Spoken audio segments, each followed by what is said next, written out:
Graça e paz. Eu sou o pastor Márcio, sou professor da Introdução à Teologia Sistemática do Instituto Bíblico Graça Irresistível.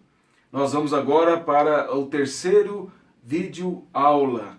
E o capítulo que nós vamos iniciar é justamente o primeiro capítulo da apostila, pois nos vídeos anteriores, nós trabalhamos apenas a parte da introdução.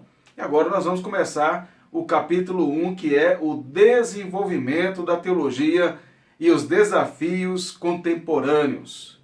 Quando nós olhamos para esse tema, nós temos que entender o seguinte: é muito fácil nós estudarmos livros de teologia sobre a história da igreja e observar o que alguns teólogos do passado cometeram de erros e também de acertos, porque tendo toda essa narrativa histórica para nós avaliarmos, e com o desenvolvimento da teologia que depois desse período histórico ocorreu e tem ocorrido, não é difícil, basta um pouco de esforço para nós percebermos alguns erros que teólogos do passado cometeram. Aliás, nós temos que entender que os teólogos sempre estão sujeitos a cometer erros, mesmo com a intenção de acertar, mesmo sendo homens crentes, piedosos. Eles não são inspirados, eles não têm a autoridade de Deus no sentido de serem infalíveis nas suas interpretações. Mas quando nós olhamos à luz das Escrituras, essas interpretações teológicas, há muitas coisas certas. Aliás, prevalece com relação aos bons teólogos os acertos.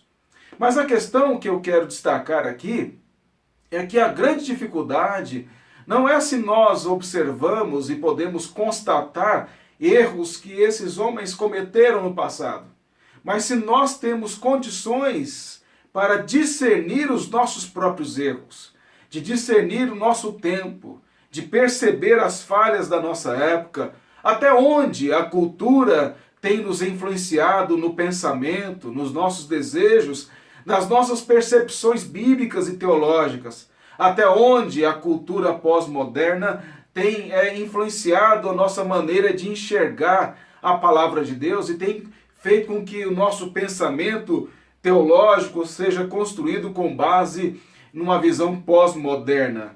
Uma vez que a pós-modernidade ela tem como principal ou como características principais o subjetivo, onde se enfatiza o sentimento, se enfatiza o desejo, a experiência, a busca pelo prazer. Nós podemos afirmar com clareza e com certeza que a pós-modernidade como cultura é uma cultura ou um pensamento cultural que está relacionado ao ego, ao eu, e não a Deus. É o homem no centro, mas não o homem no sentido em que o iluminismo tinha o homem, que era a mente humana como raiz, como juiz da verdade, ou como a renascença que entendia que o homem era a medida de todas as coisas. Na pós-modernidade, o homem não é o centro nesse aspecto racional. O homem é o centro no sentido emocional, no sentido dos seus prazeres, dos seus desejos. É por isso que a nossa época tem sido caracterizada pela busca do imediato, pela busca do transitório.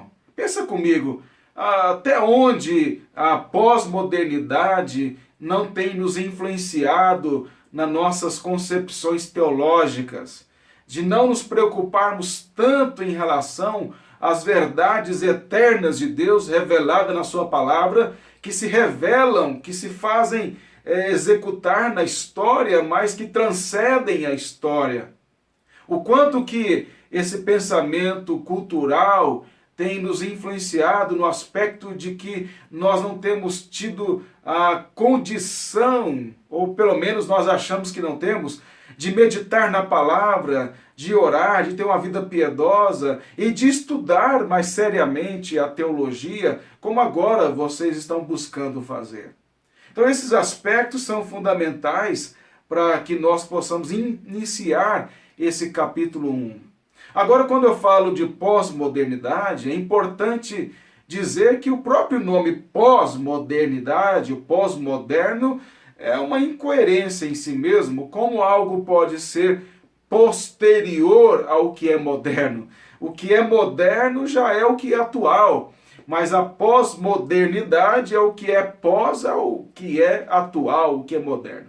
Mas eu não tenho aqui a intenção de ficar discutindo filosoficamente essas questões semânticas, etimológicas da expressão pós-modernidade. E o que eu quero, na realidade, é mostrar a você a importância de entender o quanto que a cultura que nos cerca, que nos envolve externamente, também pode nos envolver internamente em nossas perspectivas, em nossas percepções, em nossa esperança, em nossa maneira de enxergar as Escrituras, em nossa maneira de estudar a palavra de Deus. Você pode constatar isso, por exemplo, no Facebook, onde há muitos supostos teólogos que colocam lá algum pensamento, alguma polêmica e acham que são teólogos. Eles nem sequer têm, a maioria deles, eu poderia dizer que 99%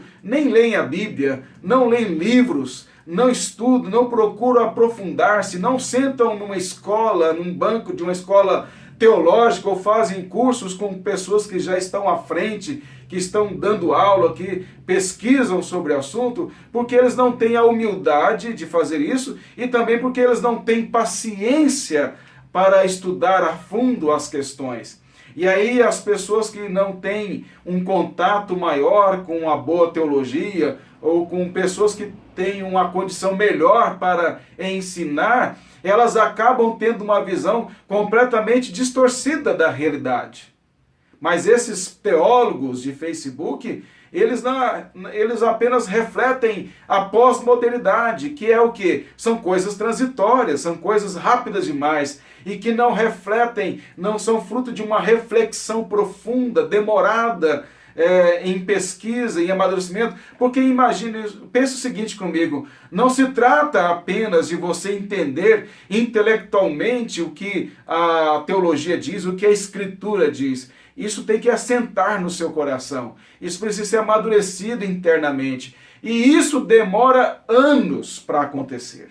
Não é de imediato. Vocês estão fazendo um curso agora de teologia, isso é apenas a ponta do iceberg, nem a ponta direito, é o começo da ponta. Por quê? Porque vocês vão aprender como estudar, o caminho apenas das pedras. Mas não significa que já vão entender porque foram bem nas atividades, porque conseguiram discutir, argumentar teologicamente alguns pontos. Isso só vai fazer sentido, vocês só vão compreender isso mesmo na medida em que vocês continuarem estudando, não só fazendo curso, mas lendo, pesquisando, ouvindo, meditando, refletindo sobre todas essas questões ao longo dos anos, sem parar. Eu tive um professor muito bom no seminário que ele dizia o seguinte, que a pessoa que estuda muito não é aquela que fica um ano inteiro se preparando, estudando várias horas por dia para prestar um vestibular ou para passar um concurso público. A pessoa que estuda muito, ele dizia, é aquela que estuda 20 anos, 30 anos, 40 anos, 50 anos, sem parar. Todo dia. Então, quando a gente começa a estudar, nós percebemos a imensidão que é o conhecimento teológico e o pouco que sabemos. A ignorância é atrevida, como dizia João Calvino. Quanto menos sabemos, mais afirmamos que sabemos. E quanto mais conhecemos e somos humilhados a partir do conhecimento adquirido de que não sabemos nada, é que nós temos conhecimento e entendimento que nós precisamos aprender e ter humildade para conhecer mais. Mas tudo isso tem a ver também, está ligado ao espírito desse século, à cultura pós-moderna que nos envaidece, que enfatiza o eu, que quer nos dominar nesse sentido. Eu quero também destacar o fato de que, por causa da pós-modernidade Há muitos que não acreditam, isso dentro da igreja, há muitos que não acreditam em verdade absoluta, não acreditam que existem padrões morais e éticos que devem ser obedecidos e seguidos.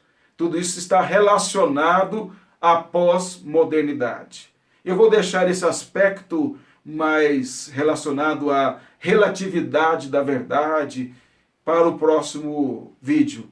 Mas gostaria que você pensasse sobre a importância de estudar, a importância de discernir a relação entre a cultura e a influência que ela pode estar operando em nossas mentes e corações. Olhar para dentro de si, pedir a Deus que sonde e mostre a você o seu coração, e que você possa, na medida em que estudar, aprender mais, naturalmente, mas também se humilhar diante do Senhor, para que nós sejamos úteis nas mãos do Senhor, para a glória dele e para a nossa alegria. Espero que você possa ser edificado, instruído e aperfeiçoado através desse vídeo. Que Deus assim nos abençoe. Amém. Muito obrigado.